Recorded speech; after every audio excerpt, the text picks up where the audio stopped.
Chegamos a mais um episódio do podcast Natação, Treinamento Esportivo e um Algo a Mais. Eu estou muito feliz com esse episódio, pessoal, porque a gente está lançando aí um curso de especialização em treinamento esportivo e essa é uma live de divulgação do curso que eu fiz com o professor Dr. Thiago Volpe e a gente conversou sobre treinamento de força e sobre velocidade, que são duas capacidades motoras muito importantes no rendimento esportivo. Tudo bom? Tudo bem, boa noite. Desculpa o atraso aí. Na verdade, eu estava tentando entrar, acho que você viu aí, né? Vi. E aí eu pensei inicialmente, eu vi você perguntando pro pessoal, mas eu imaginei que seria aquilo que você falou, de eu não seguir você, aí depois eu acabei seguindo aqui, aí você enviou a solicitação, aí deu certo. Pode tocar aí, professor. Beleza. Oi, Pedro. Oi, Juliana, meu sobrinho aí. Vamos lá, galera.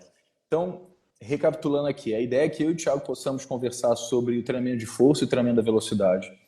Estava falando com ele, Thiago, que eu acho que aí, junto com a resistência aeróbica, talvez sejam as capacidades motoras mais importantes para o desempenho esportivo. É lógico que esse tripé, essa proporção vai depender de que tipo de distância competitiva a gente está falando, de que tipo de atleta, de que tipo de modalidade esportiva, mas sem sombra de dúvida, isso são duas capacidades muito importantes.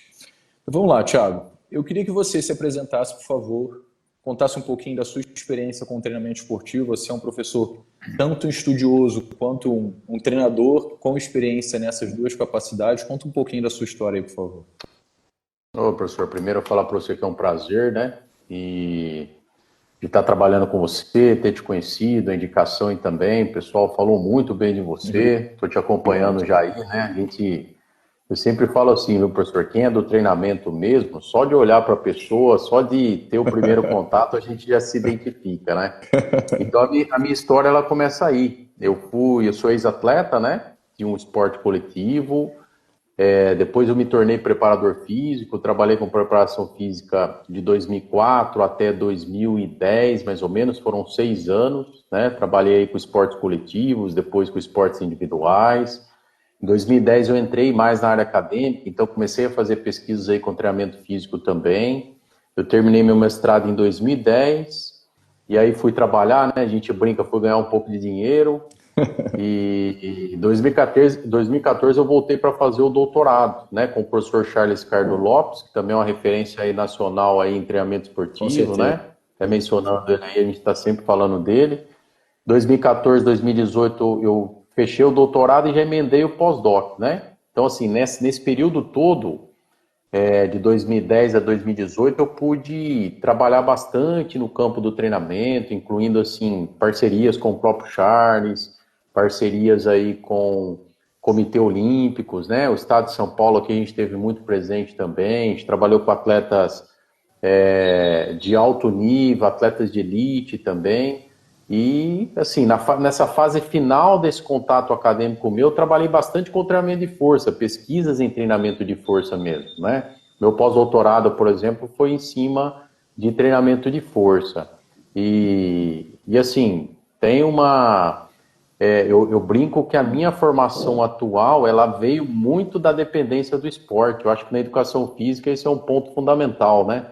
Até a gente brinca assim, que tem que realmente ir para a quadra, tem que realmente ir para o campo, tem que realmente ir para as piscinas, tem que ter, às vezes, aquela marca do sol, né? Aquela brincadeira que parece as mangas, e é dessa forma que o conhecimento empírico ali, esses anos todos, mesmo estando na área acadêmica, né? Nunca deixei de ter essa parte prática aí, que é o que a gente ama no treinamento mesmo. Então, basicamente, assim, esses 10, 15 anos foram minha história aí dentro do treinamento esportivo aí.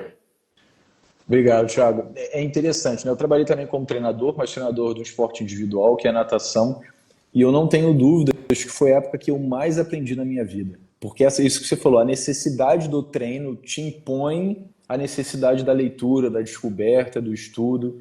E todo dia você atuando como preparador físico, como treinador, como professor, de uma maneira geral, a gente tem dúvidas e essas dúvidas são solucionadas com o estudo, né?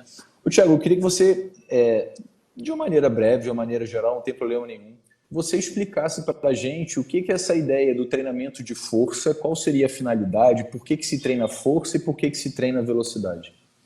Legal. Ô, Guilherme, eu falo assim, A gente às vezes tem contato com os treinadores, com as comissões técnicas também. Num primeiro momento é importante a gente entender o que é a força. Esse é um ponto. Eu estava acompanhando você no início aí, você já chegou a abordar essa questão da capacidade física em si e as suas manifestações, né? Então, quando a gente fala da força motora mesmo, o treinamento da força, nós estamos falando da capacidade física em si, né? Que a força, ela também pode ser quantificada, ela é uma grandeza física, ela também tem o seu conceito mais pedagógico, né? Então eu falo assim, são 3 palavras aí para a gente começar a falar de exercício e treino para isso. Primeiro que assim, é uma capacidade física caracterizada por vencer uma resistência externa, né? Uma resistência externa ou interna também. Pode ser ali algumas resistências dos tecidos internos, né? Osso, tendão e assim por diante. Então, capacidade física. Para você vencer essa resistência, que é a segunda palavra-chave aí que eu brinco com o pessoal, você precisa de uma ação muscular, né? E essa ação muscular, ela pode ser concêntrica, isométrica ou excêntrica. Então, dito isto, assim, você tem as manifestações da força, né? Que aí a gente vai para aquela questão da curva força-tempo também. Então, essa força aqui, essa capacidade física, ela pode se manifestar principalmente de 3 formas, que é o conceito aí do Journal of Strength Condition Research mesmo, né? Que é o mais aceito a nível mundial. Então, eu vi você falando aí, essa força, ela pode ser uma força máxima, né? Com alto recrutamento de unidade motora. Essa força pode ser uma ação muscular voltada à potência muscular, né? Que aí essa relação da manifestação da força pela velocidade pode ser uma resistência de força, mais direcionada ao endurance, né? A resistência em si. Então, você pode ter um exercício, né, o agachamento, por exemplo, mas com manifestações diferentes. Você pode ter um agachamento sendo trabalhado aí dentro da força máxima, você pode ter um agachamento sendo trabalhado dentro da resistência de força, e você pode ter um agachamento dentro aí da potência muscular. Então, o primeiro momento é isso, é entender que a força ela é uma capacidade física, tem suas manifestações, e ela também é uma grandeza física. Se a gente for para o pessoal aí da área da biomecânica e assim por diante, a força ela é uma variável mecânica, ela não deixa de ser uma grandeza física. E é lógico que quem está ali na linha do treinamento vai cerceando essas 2 situações. E aí eu vi você falando, né, quando a gente fala de força, qualquer movimento depende de força, né? A força é uma das principais capacidades físicas ou biomotoras responsáveis pelo desempenho esportivo, né? Em algumas modalidades você tem uma manifestação maior de uma das situações que a gente comentou, mas a capacidade de produzir ação muscular nos diferentes contextos é base para qualquer modalidade esportiva, né? Se a gente for aí para a sua expertise, que é a natação, né? A gente tem experiência com isso aqui também.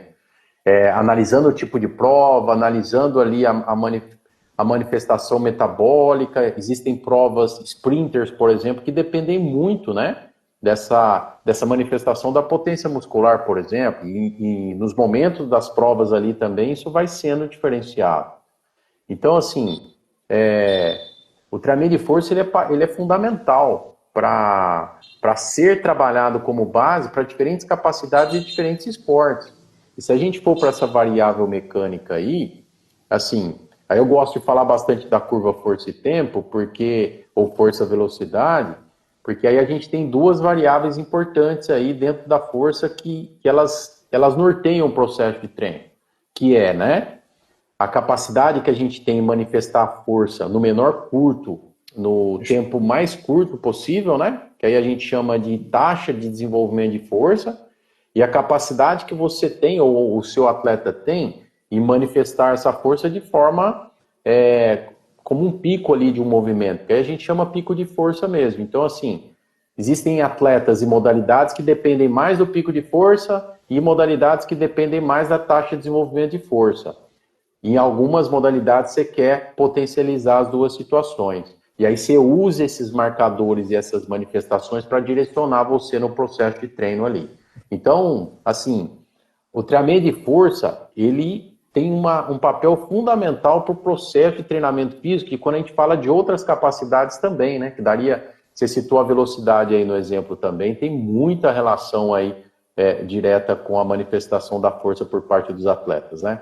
Ô, Thiago, antes da gente pensar na velocidade, você falou um ponto aqui que eu acho que é bastante interessante destacar para o pessoal. Você falou da ideia da gente melhorar a manifestação da força, ou a gente manifestar mais força por meio do maior recrutamento de unidades motoras. Fala um pouquinho mais sobre isso, porque as pessoas costumam associar a manifestação da força a ser musculoso. E isso é um prejuízo para os atletas. Legal, Guilherme.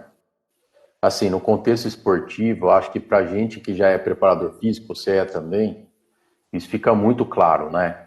Eu vou dar um exemplo mais da linha esportiva. Se o pessoal quiser perguntar aí, fazer as perguntas na linha do fitness, da musculação também, a gente aprofunda nisso. Mas assim, eu lembro muito bem de um atleta que eu tinha em 2005, 2006. Os caras falavam assim pra gente, olha, pô, professor, você tá fazendo esse agachamento aí. Primeiro, que eu pegava atletas que não tinham muito pouco histórico de treino de força. Caras com 10, 12 anos de carreira, que você ia buscar ali um treinamento de força máxima, como que é o que você está falando com alto recrutamento de unidade motora, os caras não tinham experiência nisso. Esporte coletivo ali com 10, 12 anos de experiência, atleta que já tinha disputado assim competições de nível nacional. E eu lembro até hoje que eu era preparador físico do Sub-20, quando eu comecei. E a gente treinava muito contra o profissional, isso no futebol, no futsal e no vôlei, que foi meu início de carreira ali. E os atletas na base, com a gente treinava muito, fazia agachamento para 90% de uma ação voluntária máxima, supino, esses exercícios mais multiarticulares, né? Que a gente sabe que tem ali um papel fundamental no recrutamento de unidade motora. E eu lembro até hoje que quando a gente subiu o profissional, a gente começou a desenvolver algumas metodologias que a gente já usava na base. Os nossos atletas sub-20, sub-19, 20 anos ali, os caras já tinham uma experiência muito maior que esses indivíduos aí da categoria adulta. E quando a gente entrou com esses treinamentos, a gente foi criticado muito nessa época. Então, por isso que é marcante para mim isso. Sim. Eu lembro que assim, a gente levava anilha, levava barra para quadra, para beira de campo, a imprensa filmava, assim, questionava a gente, nossa, mas esses atletas não vão se tornar mais lentos? Assim, né, isso os atletas falando, né? Pô, professor, você não vai deixar a gente travado aí? Pô, tá colocando esse monte de carga. Tem atleta que, em alguns casos, até se recusava a fazer. Tamanha cultura que você tinha ali da modalidade, com a falta de conhecimento dessas metodologias. E ali eu lembro muito bem nessa fase 2005 a 2007 ali, que a gente foi introduzindo, e atleta você sabe, né, Guilherme? É assim, os caras te testam e assim, você tem experiência também. Mas na hora que eles veem que tá dando certo, que eles veem resultado e veem desempenho, aí eles vão estar com você. E ali eu lembro muito bem disso, que um discurso que a gente tinha no início ali de alguns atletas não quererem fazer, até hoje os caras entram em contato com a gente, poxa, professor, eu lembro daquela época, estava com você lá nesse clube e tal, estava voando, né, a expressão da prática, estava voando, eu sentia que eu saltava bem, tinha velocidade, tinha goleiro, produção de força, então eu lembro muito bem dessa fase, parecia que a gente tinha vitalidade para fazer os treinos de competição. Então eles começavam a enxergar isso, mas a gente teve muitas barreiras. Quando a gente começava com esses treinos com alto recrutamento de unidade motora, era muitos atletas questionavam mesmo, e a gente ia construir a ideia teórica por trás disso. E aí eu me lembro também, para passar a bola para você, assim, a gente usava muito, tem parte da literatura apoia bastante essa prática, tem evidência, né, sobre isso, alguns estudos já mostram para alguns esportes que não tem tanto resultado, mas a gente usava muito a PPA em aquecimento, né? Que aí é a potencialização pós-ativação para ali nos 15 a 20 primeiros minutos ali da partida ou dependendo da competição, a gente gerava ali uma alta ativação muscular sem gerar fadiga, né? Um exercício ali com alto recrutamento de unidade motora e levava isso para aquecimento. E assim, a gente era muito questionado, né? O pessoal tirava foto, a imprensa caía em cima, né? A gente chegava numa Kombi, com duas barras grandonas e anilha para tudo quanto é lado e levava para a beira da quadra. Então eu lembro até hoje, eu conto em aula isso aí, vou contar na tua pós também aí, pessoal. Essa pós que nós estamos organizando aí, vale a pena, né? Tem um time aí fera no treinamento. Eu lembro muito bem até hoje que, nossa, saiu no jornal, a imprensa questionava, preparador físico louco, os atletas até então Alguns questionavam também, tinha alguns momentos que a gente perdia a partida, que eles atrelavam o fato de ter feito isso antes do jogo, pelo resultado. Então, assim, foi todo um processo. Mas com evidência, com ciência, com parceria com bons profissionais, referências, a gente foi construindo uma cultura ali, e até hoje os atletas lembram da gente nesse sentido. Mas assim, treino com alto recrutamento de unidade motora, tanto no ponto de vista de aquecimento, como no ponto de vista, assim, de gerar aporte neural para o músculo, é fundamental para o desempenho esportivo. E, na verdade, em alguns pontos é até o contrário do que os atletas achavam, né? Isso aí. Se iriam ficar lentos. Na verdade, assim, se você fizer uma periodização, uma sequência lógica ali de aplicação das próprias manifestações que a gente falou, os caras tinham uma potencialização de resultado enorme, né? Não sei se é essa a tua experiência também aí. Sim. Acho que a ideia do pessoal, que o pessoal tem que entender é a seguinte: quanto mais eu conseguir, até certo ponto, alcançar ou desenvolver uma força máxima, a força que eu tenho que manifestar ela vai se tornar submáxima. Então, imagina que eu tenho que arremessar peso, que eu tenho que lançar um dardo, que eu tenho uma prova de salto, na natação, no futebol, seja lá o que for. Quanto mais eu desenvolver a minha força, mais aquela necessidade do esporte vai ser próxima de uma força submáxima. Então vai ser fácil para o atleta saltar, se deslocar e manifestar as outras capacidades. Vamos pensar na velocidade, Thiago. O que é esse treinamento da velocidade? Por que ela é importante? Olha, a velocidade, assim, sendo bem sincero, meu mestrado a gente pesquisou a velocidade também em esportes coletivos. É uma das capacidades mais difíceis de se ter melhoria com o atleta, viu, Guilherme? Não sei se é essa a tua impressão. Sim. Também. Até assim. Os estudos, a quantidade de estudos é muito menor se for comparar com força e capacidade aeróbica. Perfeito. Então, assim, do ponto de vista, no caso aí de esportes coletivos, né, que a gente fala em sprint, em linha reta ou com mudança de direção, para alguma parte da literatura, sprint acíclico e cíclico, ou agilidade e velocidade, é uma das capacidades mais difíceis de se melhorar, né? Então, assim, depende da coordenação motora, do indivíduo em executar aquele movimento, depende da capacidade, da TDF que a gente falou, né? Principalmente para aceleração ali, as fases iniciais, né? E sobretudo, do gesto motor que está sendo implicado, né? Eu tive num evento agora, há uns 3 meses atrás, até nós discutimos isso bastante, o Fábio estuda bastante isso, né? O professor Fábio Nakamura, ele está na Europa lá, ele está estudando muito nas equipes europeias ali, padrão de agilidade e velocidade. Então a gente vinha discutindo isso, né? Primeiro, que é uma das últimas capacidades a ser melhoradas em atleta, ali numa periodização, e em alguns casos a gente está falando de uma mudança de 2%, 5%, 7%, né? E não é uma tarefa simples, depende sobretudo desses 3 pontos que eu falei, da taxa de desenvolvimento de força, da coordenação intermuscular e principalmente, assim, a habilidade motora, né, que está sendo colocada ali nas diferentes frentes esportivas. E ali ele tem estudado muito, por exemplo, o método pliométrico para potencializar isso, né?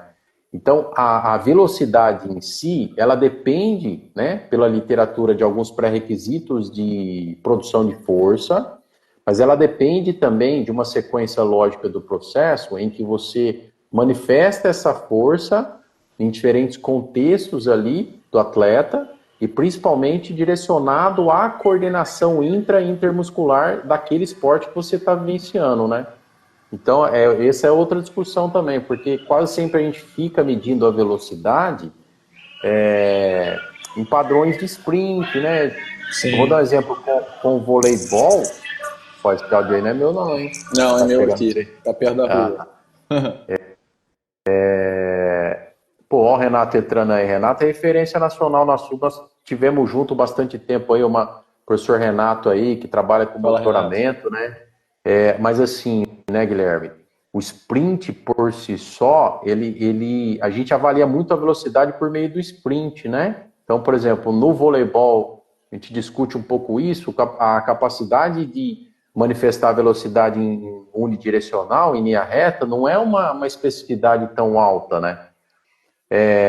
você manifestar a velocidade coordenativa, ali, a coordenação inter e intramuscular é um ponto importante aí para a sequência do processo. Você trabalha diretamente com natação? Eu trabalhei com natação competitiva por cerca de 10, 12 anos. Hoje em dia só estou na universidade, mas é minha paixão, não tem jeito. E em cima disso, Thiago, acho que é bacana você dar o exemplo dos esportes coletivos, a gente pensar nos esportes individuais, porque dentro dos esportes individuais acaba sendo, para as provas mais curtas, lógico, uma das capacidades motoras mais importantes. Mas como você disse, ela tem uma dependência muito grande de outras capacidades motoras, como a força. Para os esportes cíclicos, acaba que a ideia é a gente tentar manter um padrão de movimento por um tempo maior. Então, o atleta que consegue manter uma frequência gestual, seja correndo, seja nadando, por mais tempo, teoricamente é o cara que vai ser mais rápido. Para os esportes coletivos, a gente tem toda essa necessidade de entender o jogo, de tomar a decisão. Então, a gente vê uma velocidade muito mais associada com uma agilidade do que uma velocidade pura.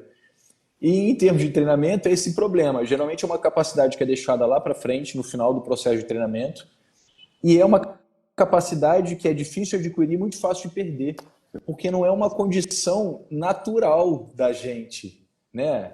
As capacidades motoras específicas, as necessidades específicas são muito fáceis de serem destreinadas, diferente das condições gerais. Mas o problema é que para o rendimento esportivo são justamente as capacidades específicas que elevam o desempenho. E nisso que você falou, assim,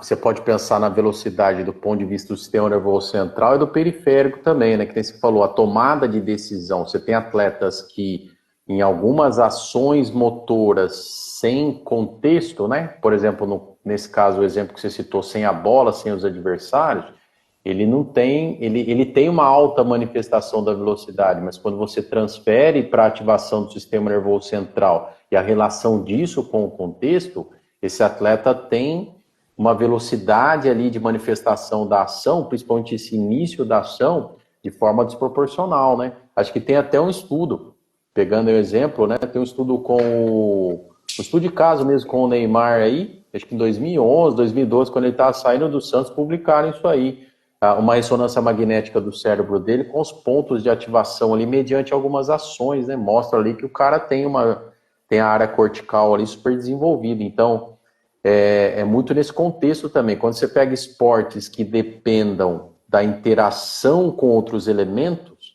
ou outras tarefas, a velocidade se torna mais complexa ainda, né? No meu doutorado, Thiago, eu estudei polo aquático e eu propus um teste de agilidade dentro da água. O teste que existia na época para o polo aquático de agilidade, a ideia seria o jogador nadar, tocar numa raia e voltar. O tempo que ele demorava para poder fazer a saída e volta nos últimos 2 metros era o que eles consideravam agilidade. Entendi. Só que, a crítica é justamente essa. No jogo, ele tem que tomar decisões. Ele precisa interpretar uma ação para saber o que ele vai fazer melhor. Tem que olhar o adversário, olhar o próprio posicionamento, olhar o goleiro. Então, dentro da proposta da minha tese, eu chamei aquele teste de agilidade de teste fechado e eu propus um teste de agilidade aberto, onde ele tinha que tomar decisão para poder saber o que fazer. Então, o bacana é, o cara que é rápido num teste fechado não necessariamente é aquele que é rápido num teste aberto com tomada de decisão. Legal, Guilherme. E assim, vou te falar, na medida que o atleta vai ganhando experiência, a tendência é ele se especializar muito mais nessa segunda via, que é o que você levantou a bola, né? Do que propriamente dito na manifestação específica ali do deslocamento, né? O atleta tende a economizar energia com a sequência da carreira, então ele vai muito mais ali nessa tomada de decisão aí, nesse exemplo que você citou, do que propriamente dito em alguns deslocamentos específicos, né? O pessoal às vezes fala assim que começa a encurtar espaço ali, no caso ali dos esportes coletivos, né? Sim. Thiago, vamos pensar agora em termos de treinamento. Vamos falar primeiro da força, depois da velocidade, a mesma coisa. Pensando aí no pessoal que trabalha com esporte, independentemente do nível de rendimento, trabalha com personal, tem aquele atleta amador, quais são assim os fundamentos básicos, as características básicas de um treinamento de força? Tá. Eu gosto de pensar assim, nessa divisão, já iniciando um planejamento do treinamento de força, né? Primeiro entender um pouquinho, para a escolha dos exercícios, os diferentes componentes que fazem parte da musculatura. Então, entender o que a manifestação do componente contrátil, a manifestação do componente elástico e o elástico reflexo, né? Uma sequência lógica, isso pensando em atleta, tá, pessoal? A gente pode falar, dando um exemplo aí de contexto de musculação, que nem você está colocando, né? O pessoal trabalha muito pouco potência muscular e velocidade e manifestação do gesto, né? Que nem você tinha falado aquela hora, eu lembrei de novo. A gente tem um estudo, só para não deixar passar, Sim. que a gente usava exercícios de força máxima no início da sessão, ali na musculação, né? Você pegava ali 2 exercícios multiarticulares, supino e agachamento. Fazia ali 2 a 3 RMs, repetições máximas da primeira série. E depois treinava normalmente as séries ali mais, com maior predomínio, né? Todo tipo de treinamento de força vai gerar hipertrofia, mas aqueles com mais acidose, eu estou falando, aqueles métodos mais avançados. O que a gente mostra nessa dissertação de mestrado do nosso grupo? Que é o que você falou, os caras vão elevando o padrão de manifestação da força. Então, aquelas séries com endurance, aquelas séries com resistência de força, o sujeito passa a levantar ali um volume maior, uma carga total levantada maior, entendeu? Então, assim, aquilo que você falou, você não está pensando só naqueles 2 RMs, e sim na combinação daquela força máxima com a resistência de força. E nesse estudo a gente mostra ali que, em média, uma das espessuras musculares que a gente mostrou, os caras, quadríceps, né? Mas a parte do vasto medial, hipertrofiou mais que outro grupo. Aí você vai pensar assim... e o outro grupo fez 1 a 2 séries a mais de resistência de força. Então, qual é a explicação lógica para isso? É aquilo que você falou. Na medida que você aumenta o padrão de recrutamento motor, isso, de certa forma, né, aquela força que para ele era 100%, você vai melhorando mais esse padrão de força e isso gera uma transferência ali na ação mecânica dos outros treinos. Então, achei legal você falar isso aí, porque a gente discutiu isso no nosso grupo aqui bastante tempo e esse trabalho traz essa contribuição interessante. Mas voltando assim para o padrão dos exercícios, da escolha ali de como trabalhar, é importante que o atleta desenvolva ali a ação muscular excêntrica e concêntrica, né? É fundamental ele conseguir manifestar a força nesses diferentes contextos. E quando a gente usa salas de musculação no campo esportivo, a gente está sempre manipulando a ação muscular. Eu diria que é uma das principais variáveis, né? No sentido de obter desempenho. Para algumas posições a gente usa só a fase concêntrica, alguns padrões de exercício, para início de temporada, a gente fortalece bastante o componente contrátil e outras situações a gente trabalha bastante a ideia do componente elástico, ação excêntrica concêntrica, até chegar ali naquela ideia de potencializar a velocidade da ação excêntrica, que aí sim tem uma grande transferência, né? Como meio de treino. Então, pensar mesmo ali nesses 3 componentes, né, desenvolver essa qualidade específica em cada componente, e assim, o treinamento de velocidade ele vem como pressuposto, que nem a gente estava discutindo esses dias também, né? Não dá para você trabalhar só velocidade, velocidade, velocidade sem ter o auxílio do treinamento de força, né? Principalmente em começo de temporada. Além de aumentar a probabilidade de lesão, né? Você fica aquém ali na melhoria do padrão de velocidade. Então, sempre a manifestação da velocidade, o predomínio, o volume maior, ela entra depois da garantia desses pré-requisitos aí, desses 3 componentes. Não é que você não vai trabalhar sessões de velocidade anteriormente, mas o grau de desempenho, né? Pegando os modelos que a gente já conhece um pouquinho na literatura de organização desse processo, é sempre o componente elástico reflexo e a velocidade vem numa sequência de aplicação de exercícios, né? Que aí a gente pode falar de exercício também, né? Por exemplo, levantamento olímpico para várias situações, apesar de não ter tanta especificidade com algumas modalidades, a gente sabe que tem desenvolvimento de aporte neural e neuromuscular para esses componentes, né? Até você fazer esse ajuste ali para a sequência do processo. E sempre, né, analisando o contexto da temporalidade que você tem, né, Guilherme? Então, eu vejo assim, seria de fundamental importância criar um histórico de treino, principalmente nesses componentes para diferentes esportes, para a gente poder encurtar ali na periodização, principalmente na categoria adulta, que a gente não tem muito tempo, a gente ganhar tempo nesse processo com esses pré-requisitos já montados, né? Então, assim, eu fiquei feliz esses dias porque a gente teve num clube aí sub-15, sub-17, o pessoal já trabalha a parte técnica desses levantamentos olímpicos, snatch, arranco, os caras já chegam para a categoria adulta com uma coordenação mais pronunciada e assim, ali sim você vai progredir propriamente dito essas variáveis aí que nós estamos falando. Então, eu vejo que no contexto da periodização, garantir o pressuposto desses 3 componentes, contrátil, elástico reflexo, transferindo isso para padrão de manifestação da velocidade no contexto do esporte, vai ser o diferencial aí de todo o processo. Né? Porque não adianta nada ele ganhar força e essa força não se manifestar na necessidade esportiva, não é? Beleza, Thiago. E quais seriam os erros mais comuns assim do processo de preparação voltado para a força? Eu vou falar um, que eu acredito que seja, que eu comentei um antes de você até entrar. É pensar o treinamento de força para o esporte como se fosse um treinamento de força voltado para a hipertrofia, voltado para a estética. Eu acho que é um erro muito comum, sabe? O atleta ele treina no clube com o treinador dele e ele faz a preparação física fora, num outro clube, e chega lá na sala de musculação, o professor faz um treino voltado para a hipertrofia, que vai trazer justamente as adaptações opostas a que a gente quer, né? Nesse cenário aí, Guilherme, tem várias coisas que a gente poderia conversar, né? Hoje está na moda, assim, alguns atletas terem preparadores físicos particulares, né? Eu vejo que tem um aspecto positivo disso, mas o grande problema e o grande cerne dessa discussão é assim, o processo de treino é um processo holístico, né? Então, teria que ser conjugado, né? Se você não tem esse entrosamento entre os profissionais que estão prescrevendo essa preparação, você pode ali ultrapassar vários pontos dessa preparação, né?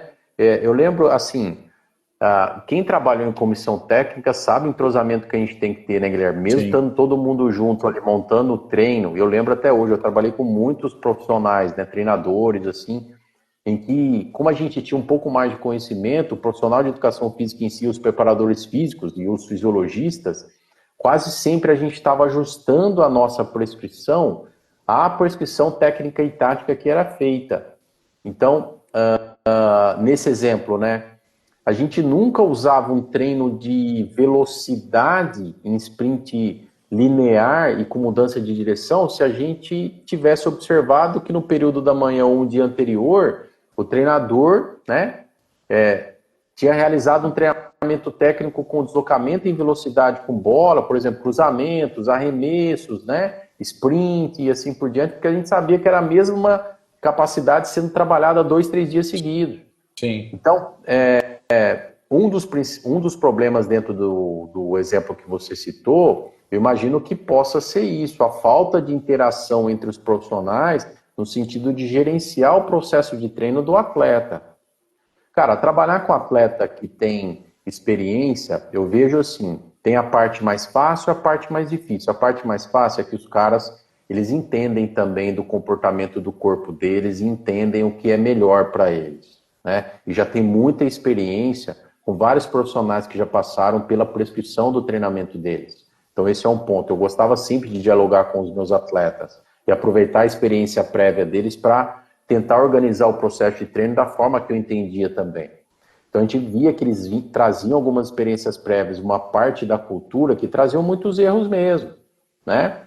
Você tinha atleta, por exemplo, né, não é o foco aqui, mas os caras fazendo treinamento de flexibilidade após ali um treinamento técnico-tático de alta complexidade e treinamento de flexibilidade assim com deformação elástica, deformação, chegando até deformação plástica. A gente chegava para eles, olha, mas talvez não seja o melhor momento. Talvez. E aí você pegava... negociava, né? Uhum. Negociava, mas assim, são erros, são experiências prévias que os atletas vêm trazendo que a gente pode elencar alguns aqui. Por exemplo, você citou de fazer musculação, né? É uma crítica construtiva, hein, pessoal? Como eu falei, a gente estuda musculação no fitness tem uns 6, 7 anos já. Eu, no começo, viu, Guilherme, eu tive um pouco de... A gente ia para algumas disciplinas de mestrado, doutorado, conversar com o pessoal, eu falava assim, nossa, mas, pô, a gente que trabalha com treinamento é um pouco diferente esse cenário aí, né? Você está falando de um treino com alto volume aí, com fadiga concêntrica, com falha muscular, e no outro dia, ou daqui a 3 dias, ele vai competir, ou ele vai ter um treino técnico-tático no outro dia, como é que a gente vai entender isso? Então eu tinha uma preocupação muito grande com o volume de treino, né? Você pega os esportes que você trabalha, né? Você pegar o triatlon também, pô, você vai fazer um treino, você vai levar o indivíduo para dentro de uma sala de musculação, para treinar a força. Ele já chega com volume ali, em alguns casos, atleta, não precisa nem ser de elite, né? De nível estadual, nível nacional, não precisa nem ser o cara internacional, o volume de treinamento é violento, né? É muito grande. Então o cara chega bastante carregado ali de ação muscular, de dano tecidual em alguns casos, para realizar um treinamento de força. Aí você vai levar para um treinamento com uma característica semelhante a essa, né? Então isso eu vejo como mais um erro. É não mesclar volume, quando você pensa em treinamento de força e vincular isso ao atleta, se você não analisar o comportamento do microciclo de treino ali do meso, você erra muito por volume, né? E aí aparecem lesões, essa nomenclatura nem é muito aceita aí, mas é por overuse, né? Que é por uso excessivo de alguns tecidos. Então, quase sempre, quando a gente fala de esporte e fala da sala de musculação em si, quase sempre eu gosto de pensar na intensidade de treino, viu, Guilherme? Sim. Eu tomo bastante cuidado com a questão do volume. Então, assim, quando a gente vai para o cenário fitness, o pessoal não está tão preocupado com isso, porque às vezes o indivíduo treina lá, faz 4, 5 treinos por semana, são 4, 5 treinos na sala de musculação. É completamente diferente de um atleta, né? Isso ele aí. tem ali 3, 4 cenários para ele trabalhar. Então a conversa é diferente, né? O treinamento de força para um atleta, ele é mais uma capacidade motora que tem que ser desenvolvida junto com diversas outras. Diferente do atleta que só trabalha com a força, que é a capacidade que ele tem que desenvolver. O Thiago, por causa do nosso tempo, fala. Só um comentário, isso é tão... Não sei quem que vai dar a disciplina de periodização na sua pós, mas assim, isso é tão importante. O Juliano. Vou falar dos esportes individuais e o Juliano vai falar dos esportes coletivos. Bom, então, mas hoje os caras querem discutir periodização falando de uma capacidade motora só a força.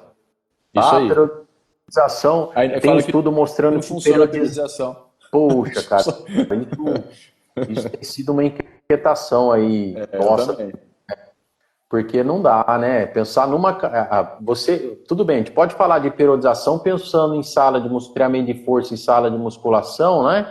Você vai treinar, você está buscando hipertrofia estética. Quando a gente fala de um atleta, a gente não está pensando só em uma capacidade motora, né? Só a força. Sim. Está pensando primeiro, que o que manda é desempenho, é resultado, né? É resultado a nível amador ou a nível competitivo mesmo, profissional. E a força, sem dúvida, que vai ter um papel importante nisso, mas você negar o ato de periodizar, né, de se planificar a partir de estudos que envolvam uma capacidade motora só, é simplificar muito o processo de treinamento, né? Perfeito, Thiago, concordo.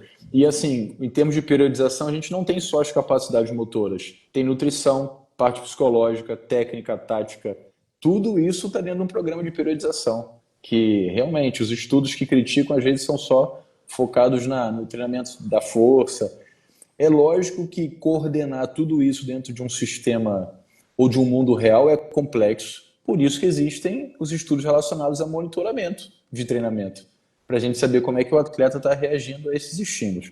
Tiago, vamos pegar outro ponto aqui que eu gosto muito do treinamento da velocidade, que é o seguinte. Pessoal, para que a gente possa treinar velocidade, o descanso entre as repetições, ele é determinante. Se você não descansa de maneira adequada, você deixa de treinar velocidade e passa talvez a treinar resistência de velocidade ou resistência anaeróbica. Discute um pouquinho isso aí pra gente, por favor, Thiago. Isso é muito interessante. Isso é pergunta... Eu já não sou mais professor de graduação, né? Hoje eu dou aula só em pós, né? Mas era a pergunta básica da minha disciplina ali de treinamento. Quem é treinador tem que dominar isso aí, né, professor? Que é a questão da manifestação energética do exercício ali. Então, você está pensando em sistemas energéticos, o sistema, né, ATP-CP, o sistema da fosfocreatina, ela é o primeiro item básico para você entender para prescrever treino ali. Ela explica isso que você está falando, né? Quando a gente pensa em manifestação É mais verdadeira... fisiologia do que treinamento em si, né? Vamos pensar assim, Thiago, né? É mais fisiologia. Exatamente. Exatamente. Quando você pensa ali numa série, né? A gente pode falar de uma série só ou da sequência de várias séries, né? Eu dou o exemplo de um treino que tinha no YouTube aí do Bolt, né? De Usain Bolt, ele tá aposentado, mas na época eu dava aula da graduação, eu usava esse vídeo aí. O treino dele era 10, eu vou falar tiros, né? 10 estímulos. 10 estímulos de 50 metros ali, 50 a 80 metros, era um vídeo do YouTube. E ali ele ficava descansando nesses 10. Primeiro, né, que ele fazia um estímulo ali entre 5 a 8 segundos, né? E ele ficava descansando ali 3, 5 minutos, conversando com o treinador. Aí eu pus esse vídeo um dia e não falei nada, né? Perguntei para a moçada assim, mas o cara falou assim, um aluno, né? Pô, professor, fica conversando aí 3, 5 minutos aí, Que tá? treino mole Já não poderia esse, né, estar... Que treino mole, exatamente. Falei, então, vamos discutir um pouco isso. O ponto central é esse. Quando você fala da manifestação da potência, da velocidade e dessas capacidades neuromusculares que exigem aí qualidade, né? Exigem energia para gerar contração muscular, a primeira coisa que você tem que dominar é tempo de pausa, né? E ressíntese de fosfocreatina. Então você precisa entender essa ressíntese aí, porque ele vai precisar dessa fosfocreatina para continuar mantendo desempenho. Então até o treinador nesse vídeo, ele fala o seguinte, que se o Bolt lá ele perder 10 a 15% do desempenho dele, nesse caso do tempo do sprint lá, ele interrompe o treino. Mandava beleza, descansa mais, casa, vai embora, isso aí. mandava embora para casa. Então assim, é um treino que do ponto de vista qualitativo, ele é fenomenal, né? Então, para quem está no desempenho, para quem trabalha com atletas, é um treinamento muito comum. E assim, depende da recuperação muscular, né? Então, é fundamental. Acho que você trabalha bastante também com sprinters na natação, tem treino dos caras que o volume é muito pequeno, né, Guilherme? Isso. E tem estudos específicos de natação, Thiago, onde, por exemplo, eles medem lá a velocidade e recuperação de fosfocreatina em estímulos de 25 metros para natação, que é pouco, e eles percebem que depois de cerca de 3 a 4 estímulos, tiros máximos, já não é mais velocidade, descansando 90 segundos.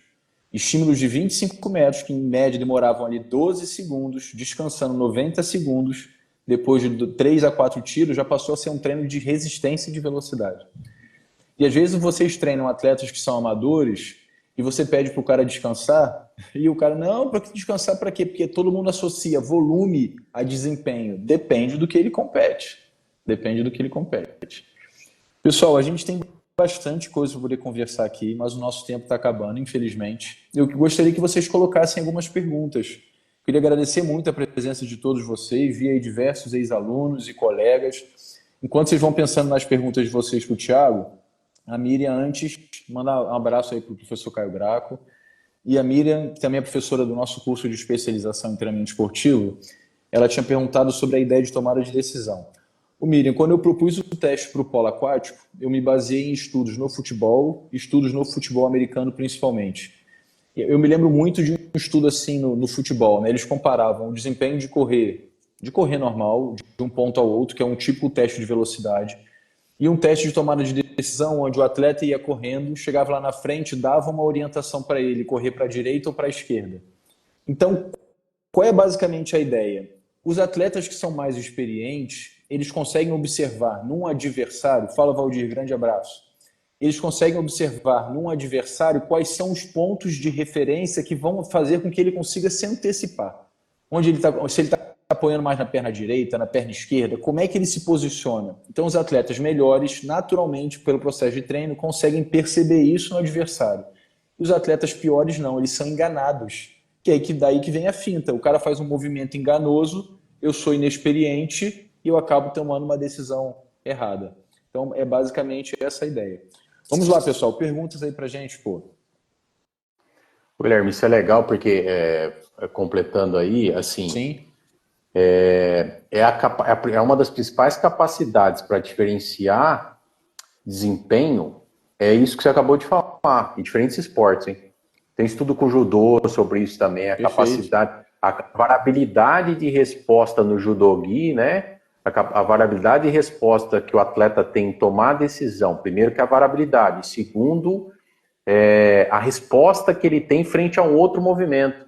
É um estudo bem legal aí no leste europeu, que os caras mostram que os atletas de elite que chegaram mesmo, que medalharam nos principais GPs da análise que eles fizeram, são os caras que mais desempenham nisso. É um estudo do Sterkovitz. É muito legal isso aí.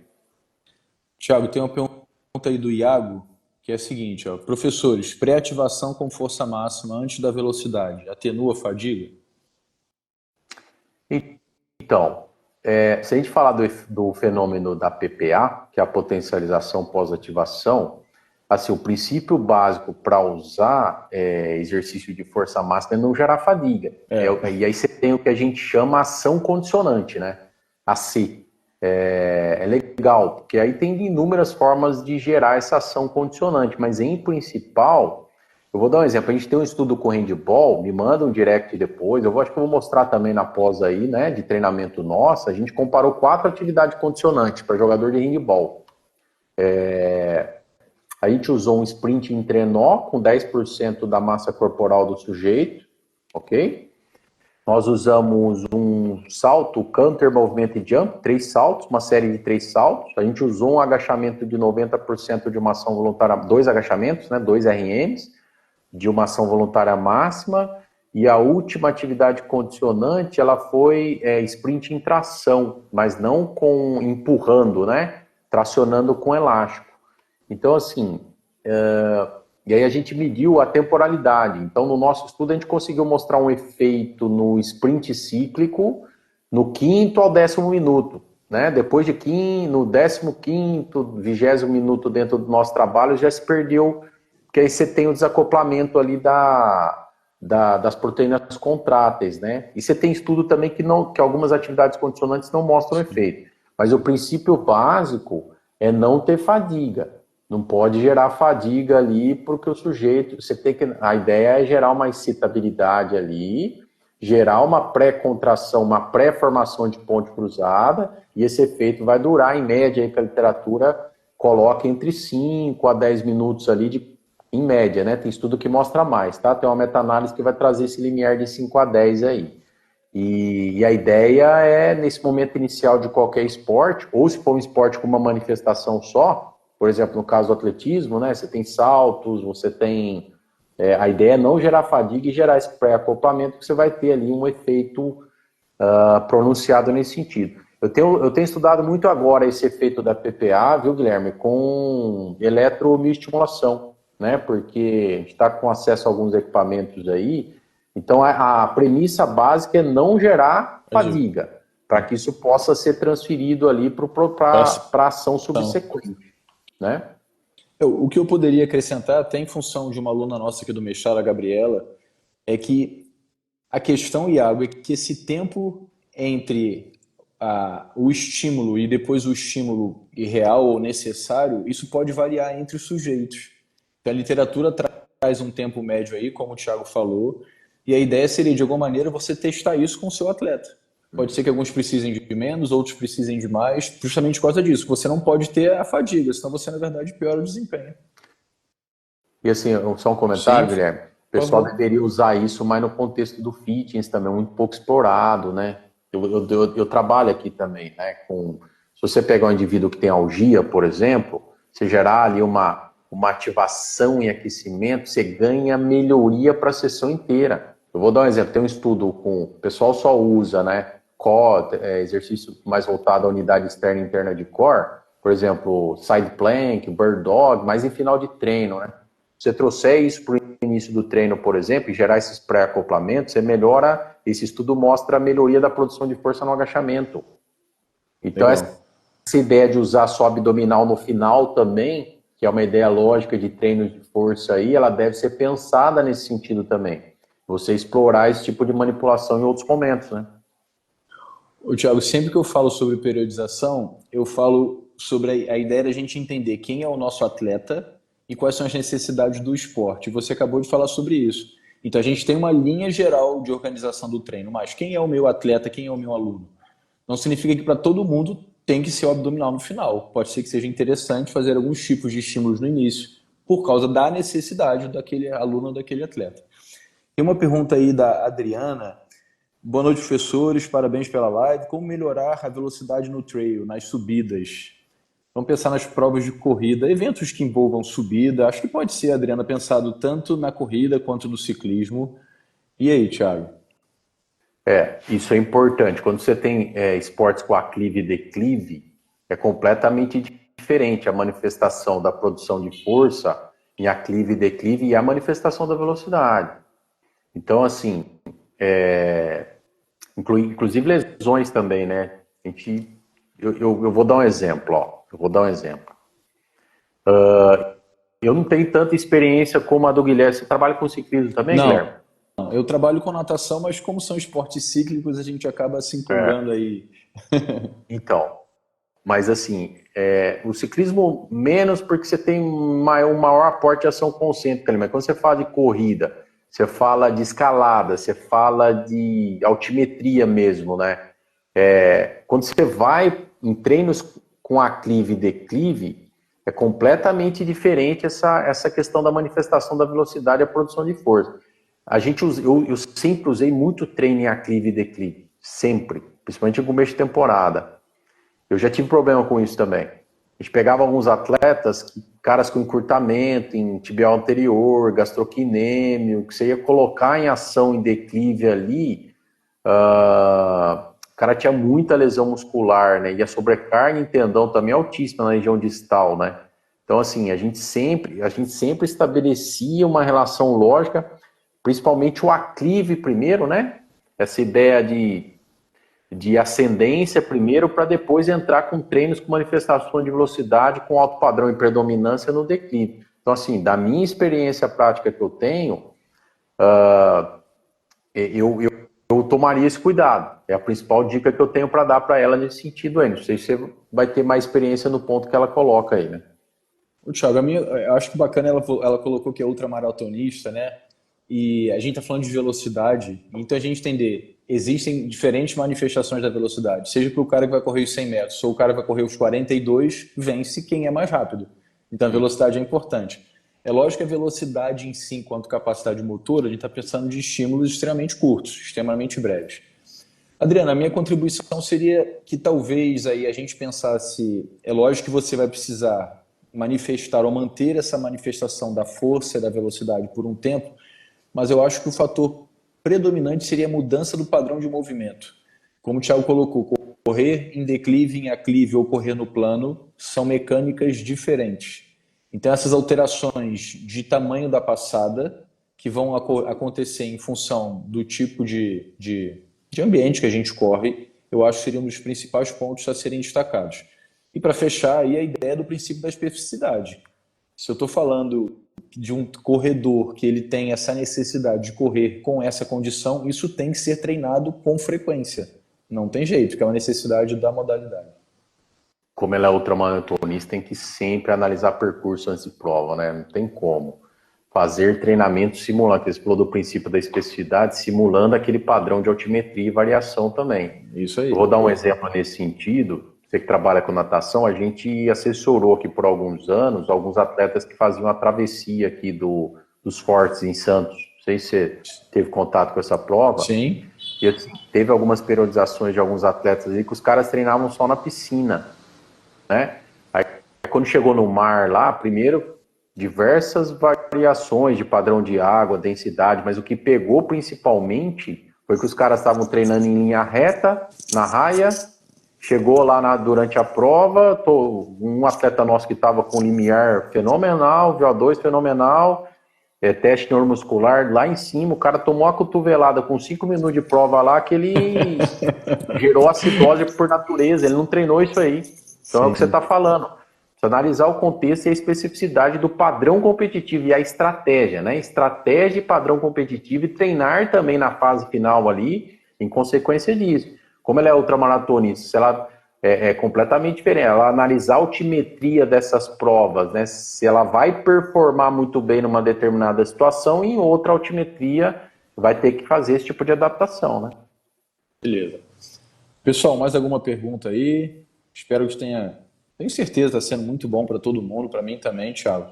Então vamos lá. Thiago, para a gente poder fechar, eu queria que você deixasse uma mensagem para o pessoal em termos da importância do treinamento da força e da velocidade. Pode pensar num caso específico, pode pensar em atletas ou praticantes de atividade física, como você achar melhor. Então, assim, que conselhos você daria aí para poder fechar? Primeiro, pessoal, assim, você que é treinador, né, buscar a formação. Treinamento esportivo, 2 tipos de conhecimento, né? Conhecimento empírico e conhecimento científico. Os 2 caminham junto, né? A gente aproveitar a nossa experiência como treinador, muito do conhecimento que a gente tem hoje na teoria do treinamento, ela vem primeiro com base no conhecimento empírico. Tem coisa que treinador domina hoje em dia que a ciência não conseguiu pesquisar ainda. Então, essa experiência que você tem, ela deve ser aproveitada. Essa vai ser a característica da nossa pós aí. Quando eu vou para esse modo de treinamento de força e velocidade, Guilherme, a primeira coisa que eu falo é isso, eu quero que vocês participem, né? A gente tem que colocar a experiência de vocês para fora e vamos dialogar com a ciência. Aí eu vou trazer evidência científica em cada ponto aí para a gente discutir nesse sentido e vamos dialogar. Então, assim, hoje, do ponto de vista do treinamento de força, que é uma das capacidades mais estudadas, tem muitas evidências saindo a cada momento, né? Então, até para a gente que está diretamente envolvido com a prática, está envolvido em cursos e treinamento e pós também, a gente está sempre se atualizando, né? Tem coisas que eu fazia 10, 12 anos atrás que hoje em dia eu não faço mais. Então, é importante você ter essa formação, né? É importante você estar sempre em contato com bons profissionais e dialogando nesse sentido, tá? E se atualizando sempre. Pegando um exemplo, né, que você citou aí, quando a gente fala do treinamento de força, hoje você tem algo que eu gosto de estudar bastante, as tecnologias também sendo aplicadas no esporte, né? Então, quando a gente fala de treinamento de força hoje, você tem muitas possibilidades para a gente medir a velocidade de um movimento. Há 10, 12 anos atrás, a gente precisava investir um valor grande numa câmera que tinha vários frames de um celular mínimo que tem hoje. Hoje em dia a gente tem aplicativo fazendo com validade e reprodutibilidade essas medidas de velocidade durante o movimento para alguns movimentos lineares. Então, com R$5, R$10, você tem acesso a uma medida dessa ali, de manifestação da velocidade num exercício ali, em metros por segundo, num exercício específico linear. Isso ajuda muito, tanto no monitoramento, eu uso isso como monitoramento também, Guilherme. Trabalho bastante com monitoramento, né? Assessoro alguns atletas. Então, a perda da velocidade na fase concêntrica do movimento é um elemento legal de estar usando como processo de monitoramento. Então, hoje em dia, né, se a gente aproveitar essa questão tecnológica, aproveitar esse conhecimento empírico, estar em constante formação, isso vai ser um grande diferencial. E eu tenho um orgulho grande de falar, viu, Guilherme, que o Brasil, ele tem muitos bons treinadores, muitos bons fisiologistas, preparadores físicos. Eu sou um cara bastante otimista nesse sentido, porque a gente nem sempre tem acesso a todas as tecnologias que o mundo tem, pelo valor e assim por diante, mas assim, os preparadores físicos e fisiologistas aqui no Brasil sempre estão na linha de frente aí, em diferentes países, e estão sempre sendo consultados também. Então, um recado final aí para o pessoal é nesse sentido, pessoal. Quem trabalha, não fica só na sua casinha lá. Eu sei que você, né, quem trabalha com esporte às vezes tem bastante experiência, mas vamos dialogar, vamos buscar outras frentes de trabalho, vamos buscar profissionais que são referências naquilo que estão fazendo, vamos buscar novas alternativas para melhorar cada vez mais o desempenho aí dos nossos atletas. Thiago, perfeito, muito obrigado. O que eu brinco às vezes com os meus alunos aqui é a diferença entre conhecer e entender. Conhecer, a gente conhece um montão de coisa, mas acho que o treinador ele precisa entender do que ele faz, ele precisa entender para que ele possa conversar com a sua equipe. Então, pessoal, se esse assunto aí te interessa, a gente tem um grupo no WhatsApp, o link está lá na minha bio, a gente está reunindo os professores e treinadores interessados em estudar sobre treinamento esportivo, porque a gente está lançando uma especialização em treinamento esportivo. O Thiago é um dos professores, vai trabalhar com a disciplina de treinamento de força e treinamento da musculação. Marcos acho que já está lá, não está, Marcos? A Miriam também, que estava aí, também é a nossa professora, vai trabalhar com a parte de fisiologia. Então a gente tem muita coisa bacana que você pode saber mais no nosso grupo do WhatsApp. Se você conhece alguém que possa se interessar por esse assunto, direciona lá o vídeo para eles. Beleza, Marcos? Direciona o vídeo para essas pessoas para que a gente possa formar um grande grupo aí. Semana que vem eu falo sobre controle do treinamento e bioquímica com o professor Helvio Afonso, que vai estar participando dos Jogos Olímpicos, também é nosso professor, e também vem muita coisa boa aí. Thiago, brigadão, tá bom? A gente vai se falando, até a próxima. Tchau, tchau, pessoal. Valeu. Valeu, professor. Obrigado aí todo mundo.